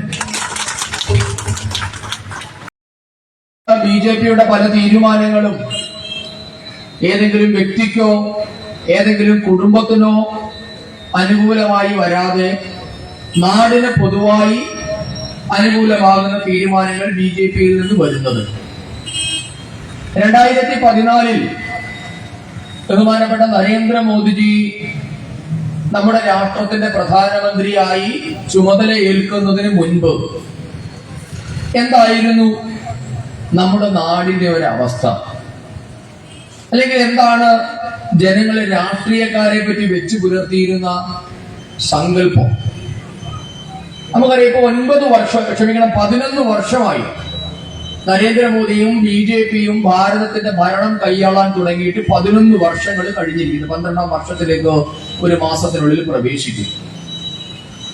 2014 മുൻപുള്ള ഭാരതത്തിന്റെ ഒരു അവസ്ഥ ഒരുപക്ഷെ നിങ്ങളിൽ പലരും മറന്നുപോയിട്ടുണ്ടാകാം. കാരണം നമ്മുടെ ഓർമ്മകൾ പലപ്പോഴും ഹ്രസ്വമാണ്. നമ്മൾ കഴിഞ്ഞ ആഴ്ച നടന്നൊരു കാര്യത്തെ പറ്റി പോലും നമ്മൾ ഓർക്കാറില്ല. അപ്പോഴാണ് 14 വർഷം മുമ്പ് നടന്ന, അല്ലെങ്കിൽ 12 വർഷം മുമ്പ് നടന്ന ഒരു കാര്യമൊന്നും നമ്മളിപ്പോൾ ഓർക്കുന്നു. എന്തായിരുന്നു 2014 മുൻപ് നമ്മുടെ നാടിന്റെ അവസ്ഥ? ഇന്ന് നമ്മുടെ നാട് എവിടെ എത്തി നിൽക്കുന്നു? ഈ 2 കാര്യങ്ങൾ ഒന്ന് തുലനം ചെയ്യുമ്പോഴാണ് എന്താണ് ഭാരതീയ ജനതാ പാർട്ടി ഈ നാടിന് ചെയ്തത് എന്ന് നമുക്ക് മനസ്സിലാവുകയും. ഇപ്പൊ രാഷ്ട്രീയം പറയുമ്പോ നരേന്ദ്രമോദിയെയും BJPയെയും ഒക്കെ എതിർക്കുന്നവർ ധാരാളം ഉണ്ടാകാം. അതിനകത്തൊന്നും നമുക്ക് ഒരു പരാതിയുമില്ല. എല്ലാവരും BJP അനുകൂലിക്കണമെന്നൊന്നും നമ്മൾ പറയുന്നില്ല. പക്ഷെ വസ്തുനിഷ്ഠമായി ഈ നാടിന്റെ കാര്യങ്ങൾ വിലയിരുത്തുമ്പോ രാഷ്ട്രീയ തിമിരം ബാധിക്കാത്ത, അല്ലെങ്കിൽ രാഷ്ട്രീയം കൊണ്ട് അന്ധത ബാധിക്കാത്ത, നമ്മളിപ്പോ ആധുനിക ഭാഷയിലെ ഫേസ്ബുക്കിൽ എഴുതുന്ന പിള്ളേരൊക്കെ പറയുന്നത് പോലെ അന്തം കമ്മികൾ, ആ സ്വഭാവമില്ലാത്ത സാധാരണ മനുഷ്യര് പറയും, നരേന്ദ്രമോദി വന്നതിന് ശേഷമാണ് ഈ നാടിന് ഒരു മാറ്റമുണ്ടായത്, ഈ നാടിനൊരു നാഥനുണ്ടായത്, ഈ നാട്ടിലെ സാധാരണക്കാരെ പറ്റി ചിന്തിക്കാൻ തുടങ്ങിയത് നരേന്ദ്രമോദി വന്നതിന് ശേഷമാണ്. അപ്പൊ ചോദിക്കും, കോൺഗ്രസിന്റെ ഭരണം എങ്ങനെയായിരുന്നു? 1947 ആദ്യ പ്രധാനമന്ത്രിയായി ജവഹർലാൽ നെഹ്റു ചുമതലയേറ്റത് മുതൽ 2014 മൻമോഹൻ സിംഗ് അധികാരം ഒഴിയുന്നത് വരെയുള്ള കാലയളവിൽ 60 വർഷത്തെ കാലയളവുണ്ട്. അതിൽ 50 വർഷവും ഈ നാടിനെ ഏകദേശം ഭരിച്ചത് നെഹ്റു കുടുംബമോ അല്ലെങ്കിൽ അവർ മുൻപോട്ടേക്ക് വെച്ച അവരുടെ പാവകളായിട്ടുള്ള, അല്ലെങ്കിൽ അവർക്ക് റിമോട്ട് കൺട്രോൾ ഉപയോഗിച്ച് നിയന്ത്രിക്കാൻ പറ്റുന്ന നേതാക്കളോ ആയിരുന്നു ഈ നാട് ഭരിച്ചത്. നെഹ്റുവിന് ശേഷം നമുക്കറിയാം, ഞാനിത് പ്രധാനമന്ത്രിമാരുടെ തുടർച്ചയൊന്നും ഞാൻ പറയില്ല, പക്ഷെ ഒരു കുടുംബത്തിൽ നിന്ന് 3 പേര് ഈ രാഷ്ട്രത്തെ ഭരിച്ചു. എന്തായിരുന്നു 2014 ഈ നാടിന്റെ അവസ്ഥ? അപ്പോഴാണ് ഇവർ ആർക്കു വേണ്ടിയാണ് ഭരിച്ചത് എന്ന ചോദ്യം നമ്മുടെ മുൻപിൽ ഉയരുന്നത്. ഇത്ര കാലവും ഇവരെന്തുകൊണ്ട് ഇതൊക്കെ ചെയ്തില്ല? അല്ലെ? നരേന്ദ്രമോദി വന്ന് പുതിയ പുതിയ കാര്യങ്ങളൊക്കെ ചെയ്യുമ്പോ ജനത്തിന്റെ മനസ്സിൽ സ്വാഭാവികമായി ഉണ്ടാകുന്ന ചോദ്യം, അപ്പൊ ഇത്രയും കാലം ഇതൊക്കെ എന്തുകൊണ്ടാണ് ചെയ്യാതിരുന്നത്? ഇപ്പോ കമ്മ്യൂണിസ്റ്റുകാരും കോൺഗ്രസുകാരും ഒക്കെ ആദ്യകാലത്ത് BJP കളിയാക്കിക്കൊണ്ടിരുന്നത് BJP കക്കൂസ് പണിയുന്നു എന്നുള്ളതായി, അല്ലെ? BJPക്കാര് കക്കൂസ് പണിയാൻ നടക്കുകയാണെന്നാണ് ഇവരൊക്കെ പറഞ്ഞിരുന്നത്. പ്രിയപ്പെട്ടവരെ, 2014 നരേന്ദ്രമോദി അധികാരത്തിലെത്തുമ്പോ ഈ നാട്ടിലെ 60% വീടുകൾക്ക് കക്കൂസ് ഉണ്ടായിരുന്നില്ല. അത് ആലോചിച്ച് നോക്കും. നമ്മൾക്ക് രാഷ്ട്രീയത്തിൽ പലതും മൈക്കിൽ കൂടി പലതും വിളിച്ചു പറയാം, പക്ഷെ കണക്കുകൾ അത് സത്യമാണ്. ഈ 2014 മുൻപ് ഈ നാടിന്റെ അവസ്ഥ, നമ്മുടെ അമ്മമാർക്ക്, പെൺകുഞ്ഞുങ്ങൾക്ക്, സഹോദരിമാർക്ക് അടച്ചുറപ്പുള്ള ഒരു കക്കൂസ് ഉണ്ടായിരുന്നില്ല. പ്രാഥമിക കൃത്യം നിർവഹിക്കണമെങ്കിൽ സൂര്യൻ ഉദിക്കുന്നതിന് മുൻപ് ഏതെങ്കിലും ഒരു മരത്തണലിന്റെ മറപറ്റി ഓടേണ്ടി വരുന്ന സാധാരണക്കാരുടെ അവസ്ഥയെപ്പറ്റി ഈ നാട്ടിൽ ആരെങ്കിലും ചിന്തിച്ചിട്ടുണ്ടോ? മലയാളികൾ ധാരാളം യാത്ര ചെയ്യുന്നവരാണ്. നമ്മൾ യാത്രയൊക്കെ പോകുമ്പോ, ട്രെയിനിൽ കൂടി പോകുമ്പോ കണ്ട ഒരു കാഴ്ചയുണ്ട്. നമ്മുടെ ട്രെയിൻ ഒരു പാളത്തിൽ കൂടി പോകുമ്പോൾ അപ്പുറത്തെ ട്രാക്കിൽ അച്ഛനും അമ്മയും, അമ്മയും മകനും, അച്ഛനും മകളും, സഹോദരനും ഒക്കെ നിരന്നിരുന്ന് പ്രാഥമിക കൃത്യം നിർവഹിക്കുന്ന ഒരു വൃത്തികെട്ട കാഴ്ച, അല്ലെങ്കിൽ ഒരു ഗതികെട്ട കാഴ്ച ഈ നാടിനുണ്ടായിരുന്നു. എന്തുകൊണ്ടാണ് ഈ രാഷ്ട്രത്തെ 50 വർഷം 60 വർഷം ഭരിച്ച ഒരാൾക്കും തോന്നാതിരുന്നത് ഈ നാട്ടിലെ ജനങ്ങൾക്ക് ഇങ്ങനെ ഒരു അവസ്ഥ ഉണ്ടായിരുന്നു എന്ന്? 2014 നരേന്ദ്രമോദി വന്നതിന് ശേഷം അദ്ദേഹത്തിന്റെ ആദ്യ 5 വർഷത്തെ ഭരണം പൂർത്തിയാകുമ്പോഴേക്കും ഈ നാട്ടിലെ 100% വീടുകൾക്കും അടച്ചുറപ്പുള്ള ഒരു കക്കൂസെങ്കിലും എത്തിക്കാൻ ഭാരതീയ ജനതാ പാർട്ടിക്ക് സാധിച്ചു. നരേന്ദ്രമോദി അധികാരത്തിൽ വരുമ്പോ ഈ രാജ്യത്തെ 70% വീടുകൾക്കും ശുദ്ധജലം എന്നുള്ളത് കിട്ടാക്കനിയായിരുന്നു. അപ്പൊ നിങ്ങൾ ഒരു ഭരണഘടന 947 നമുക്ക് സ്വാതന്ത്ര്യം കിട്ടിയപ്പോ വന്ന സർക്കാരുകൾക്ക് ഒരു ബാധ്യത ഉണ്ടായിരുന്നില്ല ഈ നാട്ടിലെ ജനങ്ങളോട്. സ്വന്തം രാഷ്ട്രത്തിലെ ജനങ്ങൾക്ക് ശുദ്ധജലം ഉറപ്പുവരുത്താൻ പറ്റാത്ത ഒരു സർക്കാർ ഇങ്ങനെ ആർക്കു വേണ്ടിയാണ് ഭരിച്ചത്? ഇന്നിവിടെ കുടിവെള്ളത്തിന്റെ കാര്യം സ്വാഗത പ്രാസംഗികൻ പറഞ്ഞു. ഈ വെൺമണി പഞ്ചായത്തിലടക്കം ജൽജീവൻ മിഷൻ പദ്ധതി പ്രകാരം ഇന്ന് നരേന്ദ്രമോദി സർക്കാർ ശുദ്ധജലം പൈപ്പുകളിൽ എത്തിച്ചുകൊണ്ടിരിക്കുകയാണ്. ഈ നാടിനെ 60 വർഷം ഭരിച്ച ഒരു ഭരണാധികാരിക്കും തോന്നിയില്ല എന്റെ നാട്ടിലെ ജനങ്ങൾക്ക് ശുദ്ധജലം കൊടുക്കണമെന്ന്. 2014 നരേന്ദ്രമോദി അധികാരത്തിൽ വരുമ്പോ ഈ രാജ്യത്തെ 20,000 ഗ്രാമങ്ങൾ സമ്പൂർണമായി ഇരുട്ടിലായിരുന്നു. കരണ്ട് ഉണ്ടായിരുന്നില്ല. നമ്മുടെ കേരളത്തിലെ ഇടമലക്കുടി അടക്കമുള്ള നിരവധി പഞ്ചായത്തുകളിൽ വൈദ്യുതി എന്നുള്ളത് കാണാനേ ഉണ്ടായിരുന്നില്ല. എന്തേ 60 വർഷം ഭരിച്ച ഒരു ഭരണാധികാരിക്കും തോന്നിയില്ല എന്റെ നാട്ടിലെ ജനങ്ങൾക്ക് വൈദ്യുതി എത്തിക്കണമെന്ന്? നരേന്ദ്രമോദി അധികാരത്തിൽ വന്നതിന് ശേഷം ഈ രാജ്യത്തെ 3 കോടി ജനങ്ങൾക്ക് സൗജന്യമായി വീട് വെച്ചു കൊടുത്തു. ഇങ്ങനെ എത്രയെത്ര കാര്യങ്ങളാ ഈ 2014 ശേഷം ഈ രാഷ്ട്രത്തിൽ നടന്നത്. നമ്മൾ അധികാരത്തിൽ വരുമ്പോ ഈ രാഷ്ട്രത്തിലെ 50%-ത്തിലധികം വീടുകളിൽ ഗ്യാസ് കണക്ഷൻ ഉണ്ടായിരുന്നില്ല. നമ്മളുടെയൊക്കെ ജീവിതത്തിൽ ഉണ്ടായിരുന്ന അനുഭവങ്ങളെ പറ്റിയാണ് ഞാൻ പറയുന്നത്. നമ്മുടെ ലോകാരോഗ്യ സംഘടനയുടെ കണക്ക് പ്രകാരം ഇന്ത്യയിൽ പുകജന്യ രോഗം കൊണ്ട് ക്യാൻസർ വരുന്ന ആൾക്കാരിൽ മുൻപന്തിയിൽ നിൽക്കുന്നത് സ്ത്രീകളായിരുന്നു. നമ്മുടെ അമ്മമാരൊന്നും സിഗരറ്റോ വീഡിയോ വലിച്ചത് കൊണ്ടല്ല, മറിച്ച് അടുപ്പിൽ നിന്നുള്ള പുക മൂലം ഉണ്ടാകുന്ന ക്യാൻസർ ഇന്ത്യയിൽ വളരെ കൂടുതലായിരുന്നു. ഇന്ന് ഈ രാജ്യത്തെ 100% വീടുകളിലും സൗജന്യ പാചകവാതകം എത്തിക്കാൻ നമുക്ക് സാധിച്ചു. ഇങ്ങനെ എത്രയാ കാര്യങ്ങൾ പറയാനുള്ളത്. നമ്മുടെ നാട്ടില് ഈ 2014 നരേന്ദ്രമോദി അധികാരത്തിൽ വരുന്നതിന് മുൻപ് നമ്മുടെ രാജ്യത്തെ 67% ജനങ്ങൾക്കും സ്വന്തമായ ഒരു ബാങ്ക് അക്കൗണ്ട് ഉണ്ടായിരുന്നില്ല. എന്തുകൊണ്ടാ ഈ നമ്മുടെ രാജ്യത്തെ ജനങ്ങൾക്ക് അവരെ ബാങ്കിംഗ് സംവിധാനങ്ങളുമായി ബന്ധിപ്പിക്കണമെന്ന് ആർക്കും തോന്നാതിരുന്നത്? കാരണം എന്താ? ജനങ്ങൾ ബാങ്കുമായി ബന്ധപ്പെട്ടാൽ, ജനങ്ങൾക്ക് ബാങ്ക് അക്കൗണ്ടുകൾ ഉണ്ടായാൽ ഇടനിലക്കാരന്റെ തട്ടിപ്പ് ഈ നാട്ടിൽ നടക്കില്ല. ഇടനിലക്കാരനെ ഒഴിവാക്കി എന്നുള്ളതാണ് നരേന്ദ്രമോദി ചെയ്ത 11 വർഷത്തെ ഭരണത്തിലെ ഏറ്റവും വലിയ നേട്ടം എന്തെന്ന് ചോദിച്ചാൽ ഇന്ന് ഇടനിലക്കാർ അവസാനിച്ചിരിക്കുന്നു. നിങ്ങൾ എവിടെയെങ്കിലും ഇന്ന് പത്രത്തിൽ കരിഞ്ചന്തയെന്നോ പൂഴ്ത്തിവയ്പ്പെന്നോ ഒരു വാർത്ത വായിക്കാറുണ്ടോ നമ്മൾ ആരെങ്കിലും? നേരത്തെ അങ്ങനെയായിരുന്നു നമ്മുടെ നാട്ടിൽ. അല്ലെ? നമ്മളൊക്കെ റേഷൻ കടയിലേക്ക് ചെന്നാൽ എന്തായിരുന്നു അവസ്ഥ? നമ്മുടെ മീശമാധവൻ സിനിമയിലെ ജഗതി ശ്രീകുമാർ അവതരിപ്പിച്ച കഥാപാത്രത്തെ കേട്ടിട്ടില്ലേ? ഭഗീരഥൻ പിള്ള അല്ലെ? ഭഗീരഥൻ പിള്ളയെ പോലെയുള്ള കുറെ റേഷൻ കടക്കാർ നമ്മുടെ നാട്ടിലുണ്ടായിരുന്നു അല്ലെ? ചെന്ന് കഴിഞ്ഞാൽ മണ്ണ ഇല്ല, പഞ്ചസാര തീർന്നു, അരി വന്നിട്ടില്ല, പോയിട്ട് ഭിന്നവാ. ഇതായിരുന്നില്ല നമ്മുടെ നാടിന്റെ അവസ്ഥ. കാരണം എന്താ? അർഹതപ്പെട്ടവന്റെ കയ്യിലേക്ക് റേഷൻ എത്തുന്നില്ല. ഗോഡൌണിൽ നിന്ന് വരുന്ന റേഷനുമായി വരുന്ന വാഹനങ്ങൾ വഴിതെറ്റി മറ്റിടത്തേക്ക് പോകും. സ്വകാര്യ മുതലാളിമാരുടെ ഗോഡൌണുകളിലേക്ക് റേഷൻ സാധനങ്ങൾ പോകുന്നത് ഈ നാട്ടിൽ നിത്യ സംഭവമായിരുന്നു. 2014 ശേഷം ഈ രാഷ്ട്രത്തിൽ പുതിയ നിയമം കൊണ്ടുവന്നു, 1 നേഷൻ 1 റേഷൻ. ഇന്ന് വെൺമണി കല്യാത്രയിലുള്ള അല്ലെങ്കിൽ വരമ്പൂരിലുള്ള ഒരാൾക്ക് അങ്ങ് വാരണാസി പോയി റേഷൻ വാങ്ങാം.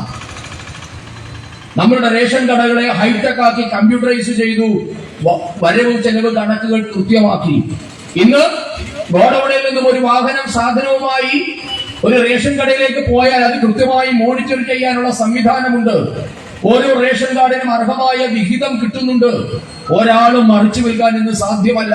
നമ്മളുടെ റേഷൻ സമ്പ്രദായത്തെ നരേന്ദ്രമോദി സർക്കാർ ഉടച്ചു വാർത്തു. ഞാൻ മുമ്പ് പറഞ്ഞു ബാങ്കിംഗ് സംവിധാനത്തിന്റെ കാര്യം. 1987 84 ഇന്ദിര ഭരിച്ചതിന് ശേഷം രാജീവ് അധികാരത്തിൽ വന്ന കാലയളവ് 87 90 കാലഘട്ടത്തിൽ ഇന്ത്യ മഹാരാജ്യത്ത് ഒരു സർവേ നടത്തി. ആ സർവേ നടത്തിയത് BJPക്കാരോ RSSകാരോ ഒന്നുമല്ല. ഇന്ത്യയുടെ ആസൂത്രണ കമ്മീഷനാണ് ഒരു പഠനം നടത്തിയത്. എന്തായിരുന്നു ആ പഠനം? ആ പഠനത്തിൽ ആസൂത്രണ കമ്മീഷൻ കണ്ടെത്താൻ ശ്രമിച്ചത് ഇന്ത്യ ഗവൺമെന്റ് 1 രൂപ ചെലവഴിച്ചാൽ അർഹതപ്പെട്ടവന്റെ കയ്യിൽ എത്ര ചെല്ലുന്നു. അല്ലെ? ശരിക്കും അതൊരു അങ്ങനെ ഒരു പഠനത്തിന്റെ പോലും ആവശ്യമില്ല. 1 രൂപ ചെലവഴിച്ചാൽ 1 രൂപ അർഹതപ്പെട്ടവന് കിട്ടണം.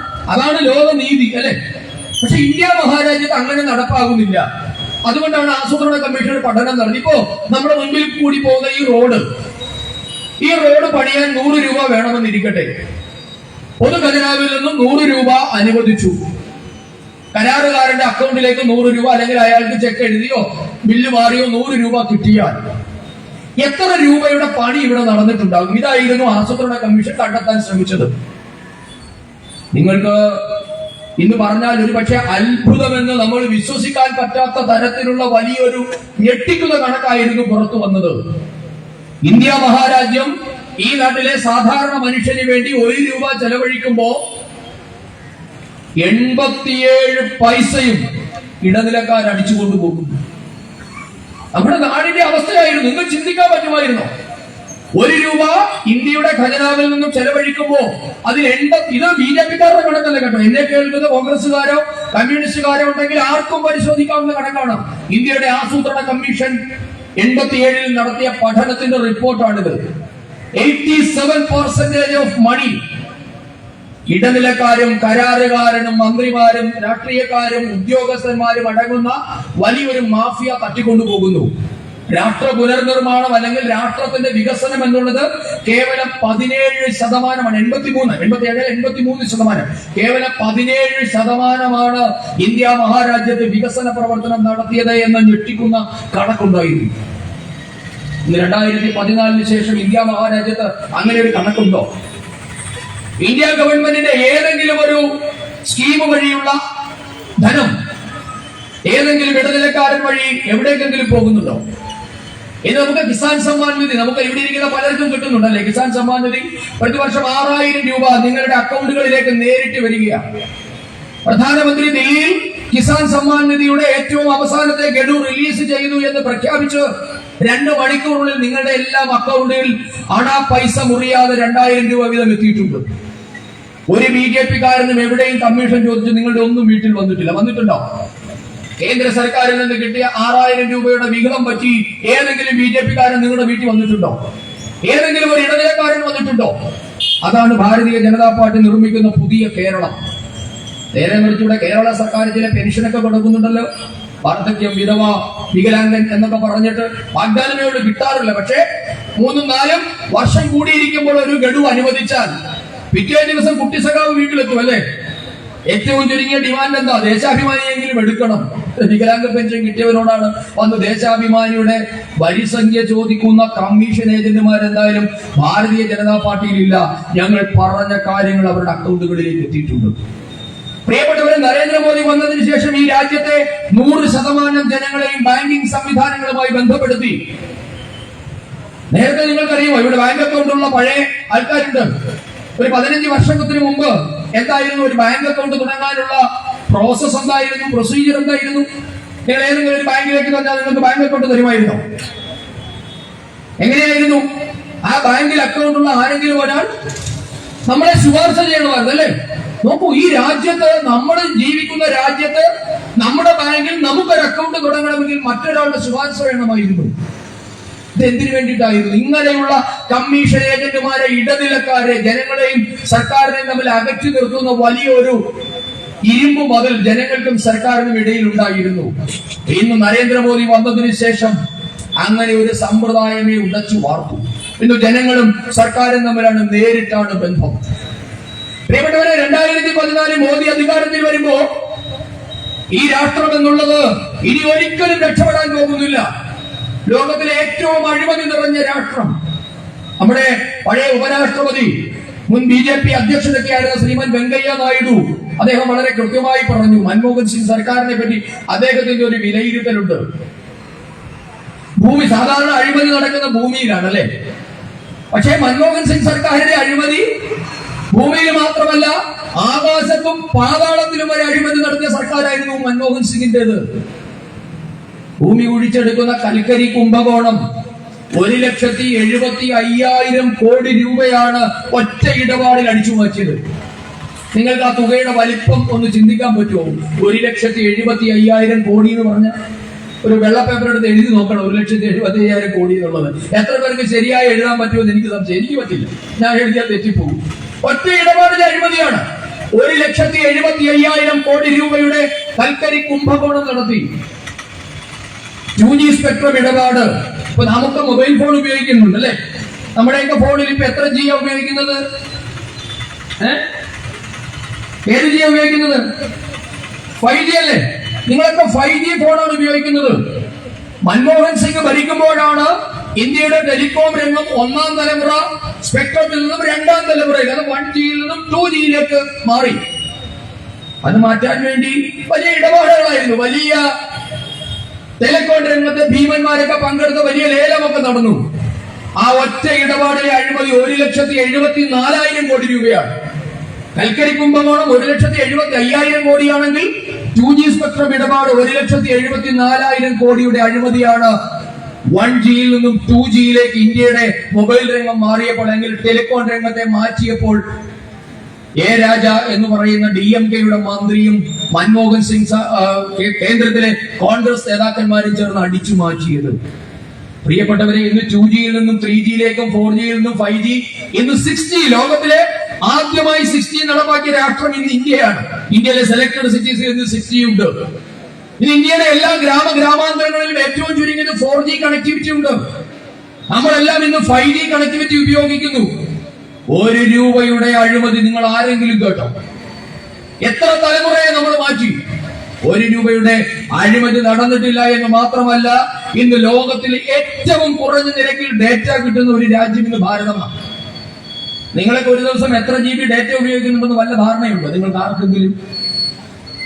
വാട്സപ്പായി, ഫേസ്ബുക്കായി, യൂട്യൂബായി, ഇൻസ്റ്റാഗ്രാമായി, ട്വിറ്ററായി, എക്സായി അല്ലെ? നമ്മൾ അറിയുന്നുണ്ടോ? നമ്മൾ ഡൗൺലോഡ് ചെയ്യാണ്, അപ്ലോഡ് ചെയ്യാണ്. ഫോട്ടോ വന്നാൽ ഡൗൺലോഡ് ചെയ്യും, വീഡിയോ വന്നാൽ ഡൗൺലോഡ് ചെയ്യും, വീഡിയോ കോൾ ചെയ്യും. ചെയ്തില്ലേ? നിങ്ങളെന്ന് അതേപ്പറ്റി ഒരു ബോധം നിങ്ങൾക്കില്ല. എത്രയായാലും എന്താ, വളരെ ചുരുങ്ങിയ പൈസ.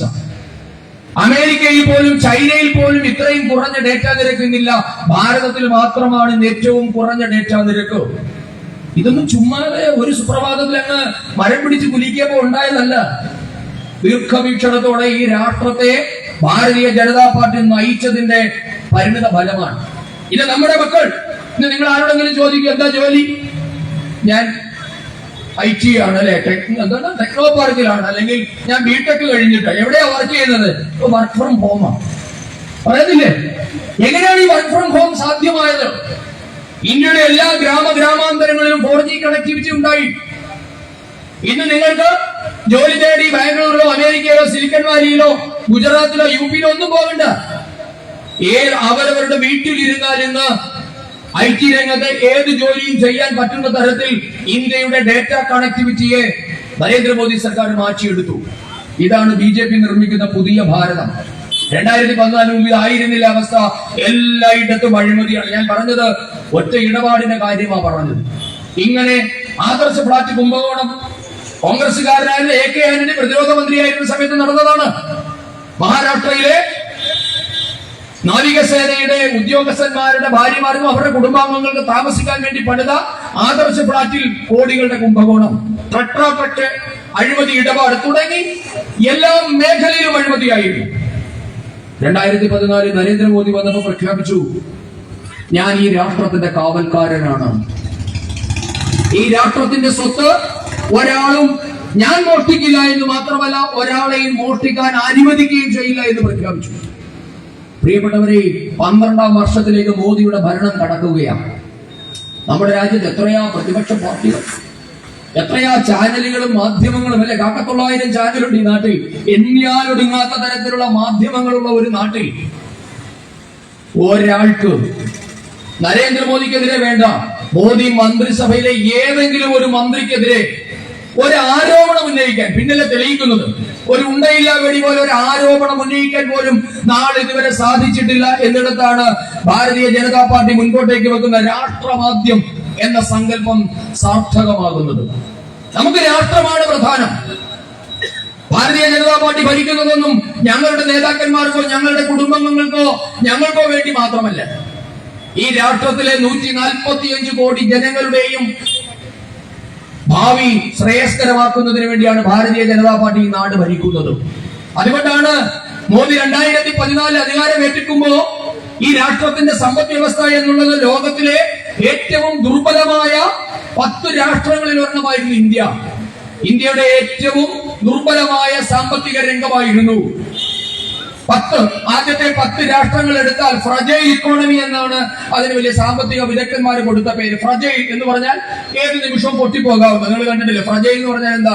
പൊട്ടിപ്പോകാവുന്നത്. അപ്പൊ ഫ്രജൈൽ ഇക്കോണമി, ഇന്ത്യയുടെ സമ്പദ് രംഗം ഏത് നിമിഷവും തകർന്ന് തരിപ്പണമാകാവുന്ന സമ്പദ് രംഗത്തെയാണ് നരേന്ദ്രമോദിയുടെ കൈകളിലേക്ക് മൻമോഹൻ സിംഗ് കൈമാറിയത്. ചായക്കടക്കാരനാണ് നരേന്ദ്രമോദി. അദ്ദേഹത്തിന് മൻമോഹൻ സിംഗിനെ പോലെ ഹാർവാർഡ് യൂണിവേഴ്സിറ്റിയിൽ നിന്നും ഓക്സ്ഫോർഡ് യൂണിവേഴ്സിറ്റിയിൽ നിന്നും ധനതത്വശാസ്ത്രത്തിൽ ഡോക്ടറേറ്റ് ഒന്നുമില്ല. പക്ഷെ അദ്ദേഹത്തിന് ഒരു കാര്യത്തിൽ ഡോക്ടറേറ്റ് ഉണ്ട്, രാഷ്ട്രഭക്തിയുടെ കാര്യത്തിൽ. ഈ നാടിനോടുള്ള സ്നേഹം, ഈ നാടിനോടുള്ള ബഹുമാനം, ഈ നാട്ടുകാരോടുള്ള കമ്മിറ്റ്മെന്റിന്റെ കാര്യത്തിൽ നരേന്ദ്രമോദി 100 ഡോക്ടറേറ്റ് എടുത്തയാളാണ്. അതുകൊണ്ടാണ് മോദിയുടെ ഭരണം 12ാം വർഷം കടക്കുന്നതിന് മുൻപ് ആദ്യ 10 വർഷം പൂർത്തിയായപ്പോഴേക്കും ഇന്ത്യയുടെ സമ്പദ് രംഗം ലോകത്തിലെ ഏറ്റവും സുശക്തമായ 5 ഇക്കോണമിയിൽ ഒരെണ്ണമായി മാറി. നിങ്ങൾ നോക്കൂ, ഏറ്റവും ദുർബലമായ 10ൽ നിന്നും ഏറ്റവും ശക്തമായ 5ലേക്ക് ഇന്ത്യയുടെ സമ്പദ് രംഗം കുതിച്ചുയർന്നിട്ടുണ്ട് എങ്കിൽ ഭാരതീയ ജനതാ പാർട്ടിയുടെ രാഷ്ട്രമാദ്യം എന്ന സങ്കല്പം ഉള്ളതുകൊണ്ടാണ്. ഒരു മന്ത്രിമാരും അവരുടെ കീസ വീർപ്പിച്ചില്ല. ഒരു മന്ത്രിയുടെ പേരിൽ CBI അന്വേഷണമില്ല. ഇന്ത്യയിലെ ഒരു കോടതിയിലും ഒരു BJPയുടെ മന്ത്രിമാർക്കെതിരെയും അഴിമതി ആരോപണം നടക്കുന്നില്ല എന്ന് നാം തിരിച്ചറിയണം. എന്തായിരുന്നു നമ്മുടെ റോഡുകളുടെ അവസ്ഥ? നമ്മുടെ നരേന്ദ്രമോദി 2014 അധികാരത്തിൽ വരുമ്പോ നിങ്ങൾ പറഞ്ഞാൽ വിശ്വസിക്കില്ല, രാഷ്ട്രത്തിലെ 50%, അതായത് നേർപകുതി ഗ്രാമങ്ങൾ തമ്മിൽ ബന്ധമുണ്ടായിരുന്നില്ല. ഇപ്പൊ വെൺമണിയിൽ നിന്ന് നമുക്ക് അപ്പുറത്ത് നൂറനാടേക്ക് പോകണമെങ്കിൽ ഇവിടെ ഒരു പാലം വന്നതുകൊണ്ടാണ് സാധ്യമായത്, അല്ലെ? നിങ്ങൾക്ക് പുലക്കടവ് വഴി അപ്പുറത്തേക്ക് കടന്നു പോകാൻ ഒരു പാലം വന്നു. അല്ലെങ്കിൽ എന്ത് വേണം? നിങ്ങൾ ഇതുവഴി പോയി കൊച്ചാലുമൂട് വഴി കറങ്ങി വെട്ടിയാറ് പോകണമായിരുന്നു, അല്ലെ? ഇങ്ങനെ ഇന്ത്യയിലെ ഗ്രാമങ്ങൾ 50% ഗ്രാമങ്ങൾ തമ്മിൽ ബന്ധമില്ല. കാരണം എന്താ? പാലമില്ല, റോഡില്ല. നരേന്ദ്രമോദി വന്നു, പ്രധാനമന്ത്രി ഗ്രാമീണ സടക്ക് യോജന പദ്ധതി പ്രകാരം ഇന്ന് രാജ്യത്തെ 100% ഗ്രാമങ്ങൾ തമ്മിൽ ബന്ധിപ്പിച്ചു. അന്തർദേശീയ നിലവാരമുള്ള റോഡുകൾ നാം നിർമ്മിച്ചു. നിങ്ങൾക്ക് കേരളത്തിലെ അറിയാം, ഒന്നാം നരേന്ദ്രമോദി സർക്കാരിന്റെ കാലഘട്ടത്തിൽ അന്ന് G. സുധാകരനാണ് നമ്മുടെ പൊതുമരാമത്ത് മന്ത്രി. അദ്ദേഹം പറഞ്ഞില്ലേ, 65,000 കോടി രൂപയാണ് കേരളത്തിലെ റോഡുകൾക്ക് മാത്രം നരേന്ദ്രമോദി സർക്കാർ അനുവദിച്ചു നൽകിയത്. ഇന്ന് കേരളത്തിലെ എല്ലാ റോഡുകളും എന്ന് മാത്രമല്ല, ഭാരതത്തിലെ എല്ലാ റോഡുകളും ലോക നിലവാരത്തിലേക്ക് നാം ഉയർത്തി. നമ്മുടെ ആലപ്പുഴയിൽ ഒരു ബൈപ്പാസ് ഉണ്ട്. ആരെങ്കിലും പോയിട്ടുണ്ട് ആലപ്പുഴ ബൈപ്പാസിന്? കളർകോട് ജംഗ്ഷൻ മുതൽ കൊമ്മാടി വരെ നീണ്ടു കിടക്കുന്ന സ്ഥലം. ആലപ്പുഴ ടൗണിൽ പോയിട്ടുള്ളവർക്ക് അറിയാം. എനിക്ക് തോന്നുന്നു കേരളത്തിൽ തന്നെ ഇത്രയേറെ ഗതാഗത കുരുക്കുള്ള ഒരു ടൗൺ ലോകത്തിൽ എവിടെയും നിങ്ങൾക്ക് കാണാൻ പറ്റില്ല അല്ലെ. ആലപ്പുഴ ചെന്നാൽ എങ്ങനെ ഒന്ന് ആലപ്പുഴയ്ക്ക് പുറത്ത് കടക്കുമെന്നുള്ള കൺഫ്യൂഷനാണ് നമുക്ക്. എങ്ങനെയും പുറത്ത് കടന്നാൽ മതി എന്ന തരത്തിലുള്ള ഗതാഗത കുരുക്കാണ്. ആ ഗതാഗത കുരുക്കിൽ നിന്ന് രക്ഷപ്പെടാനാണ് ബൈപ്പാസ് എന്ന് പറയുന്ന ഒരു പുതിയ റോഡ് ആലോചിച്ചത്. ബൈപ്പാസിന് തറക്കല്ലൊക്കെ ഇട്ടു, കുഴപ്പമൊന്നുമില്ല. ആരാ തറക്കല്ലിട്ടതെന്നറിയാമോ? നമ്മൾ ആ റോഡ് ഉദ്ഘാടനം ചെയ്തത് 2018 അല്ലേ? ബൈപ്പാസ് ഉദ്ഘാടനം ചെയ്തത് 2018 ആ ബൈപ്പാസ് ഉദ്ഘാടനം ചെയ്തത്. ആ 2018 41 വർഷം പിറകിൽ ആലോചിച്ച് നോക്ക് നിങ്ങൾ. ഈ നാടിന്റെ വികസനം, ഇവിടുത്തെ കമ്മ്യൂണിസ്റ്റുകാരനും കോൺഗ്രസുകാരനും ചേർന്ന് നമ്മളെ വികസിപ്പിച്ച കാര്യമാണ് ഞാൻ ഈ പറയുന്നത്. 41 വർഷം പിറകിൽ സഖാവ് ടി.കെ. ദിവാകരൻ എന്ന് പറയുന്ന ഒരു മന്ത്രി ഉണ്ടായിരുന്നു. പ്രായമുള്ള ആൾക്കാർക്ക് അറിയാം അല്ലെ, സഖാക്കന്മാർക്കൊക്കെ അറിയാം. പഴയ ദിവാകരൻ, ടി.കെ. ദിവാകരൻ. ടി.കെ. ദിവാകരൻ പൊതുമരാമത്ത് വകുപ്പ് മന്ത്രിയായിരുന്നപ്പോ ഇട്ട തറക്കല്ല് 2018 ബി.ജെ.പിക്കാരനായ മഹാരാഷ്ട്രയിൽ നിന്നുള്ള നിതിൻ ജയറാം രമേശ് ഗഡ്കരി എന്ന് പറയുന്ന കേന്ദ്ര ഉപരിതല ഗതാഗത മന്ത്രി വന്ന അദ്ദേഹമാണ് ആ റോഡ് ഉദ്ഘാടനം ചെയ്തത്.